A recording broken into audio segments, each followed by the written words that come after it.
கர்த்தருடைய பரிசுத்த நாமத்திற்கு மகிமை உண்டாவதாக. ஆண்டவராகிய இயேசு கிறிஸ்துவின் நாமத்தினாலே இந்த புதிய நாள் உங்களுக்கு ஒரு ஆசீர்வாதமான நாளாக இருப்பதாக. இந்த நாளுக்கான கர்த்தருடைய வார்த்தை செப்பனியா 3:20. உங்கள் கண் காண நான் உங்கள் சிறையிருப்பை திருப்பும் போது பூமியில் உள்ள சகல ஜனங்களுக்குள்ளும் நான் உங்களை கீர்த்தியும் புகழ்ச்சியுமாக வைப்பேன் என்று கர்த்தர் சொல்லுகிறார். ஆமேன். இன்னைக்கு ஆண்டவர் கொடுத்த ஒரு ரேமா வேர்டு என்னன்னு பார்த்தீங்கன்னா, உங்கள் கண் காண. கர்த்தர் உங்கள் சிறையிருப்புகளை, உங்கள் சூழ்நிலையை, நீங்கள் அநேக நாளாக வெயிட் பண்ணிகிட்ருக்க ஒரு காரியத்தில் கர்த்தர் கிரியை செய்ய போகிறார். எப்படி கிரியை செய்ய போகிறார்னு பார்த்தீங்கன்னா, உங்கள் கண்கள் காண, உங்கள் கண்கள் பார்த்து கொண்டிருக்கும் போதே கர்த்தருடைய பிரத்யட்சமான அந்த அற்புதம், அதிசயம் உங்கள் கண்களுக்கு முன்பதாக நடக்கும் என்று ஆண்டவர் சொல்லுகிறார். உங்கள் சிறையிருப்பை திருப்புவார். நீங்கள் நீண்ட நாளாக காத்திருக்கிற காரியங்களில் ஒரு அற்புதம் நடக்க போகிறது என்று ஆண்டவர் சொல்கிறார்.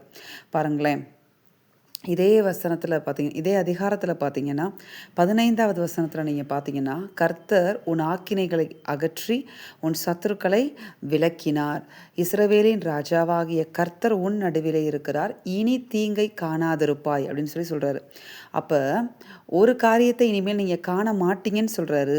ஒரு காரியம் உங்கள் கண்கள் காண நடக்கும்னு ஆண்டவர் சொல்கிறார். எந்த காரியத்தை காணாதிருப்பீங்க அப்படின்னு சொல்கிறாரு அப்படின்னு பார்த்தீங்கன்னா, கர்த்தர் இனி தீங்கை உங்கள் கண்களால் நீங்கள் பார்க்க மாட்டீங்க. தீங்கு செய்கிற நமக்கு சத்துருக்களாக இருந்த நபர்களையும் தேவன் நம்முடைய எல்லைகளை விட்டு விலக்கி போட்டேன் என்று கர்த்தர் வாக்கு பண்ணுகிறார்.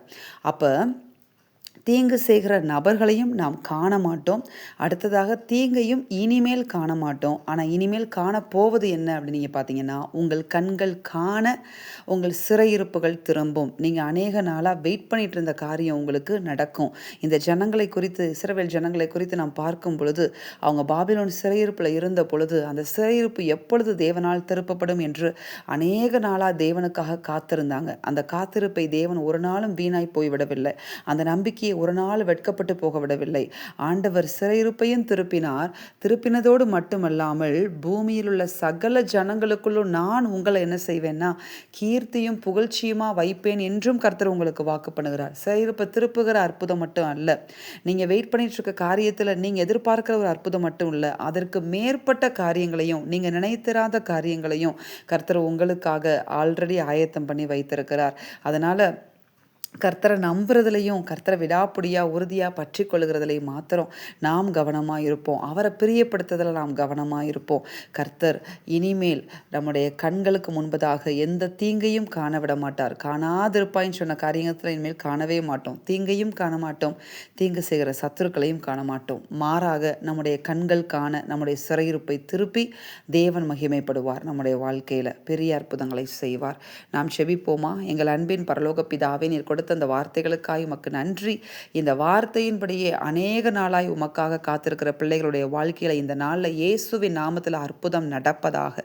இயேசுவின் நாமத்தில் அந்த பிள்ளைகளுடைய கண்கள் காண சிறையிருப்புகள் திரும்புவதாக. இயேசுவின் நாமத்திலே ஆண்டவரே இசப்பா, இனி தீங்கை காணாதிருப்பார்களாக, இனி தீங்கு செய்கிற சத்துருக்களை காணாதிருப்பார்களாக. இப்படிப்பட்ட அற்புதத்தை உம்முடைய பிள்ளைகளுடைய வாழ்க்கையில செய்து நீர் உம்முடைய நாமத்தை மகிமைப்படுத்துகிற உம்முடைய தயவுகளுக்காய் உமக்கு நாங்கள் நன்றி செலுத்துகிறோம். இயேசு கிறிஸ்துவின் நாமத்தில் செபித்து ஜெயம் எடுக்கிறோம் பிதாவே, ஆமேன். இந்த வார்த்தையின்படி இந்த நாளில் தேவன் உங்களை ஆசீர்வதிப்பாராக. ஆமேன்.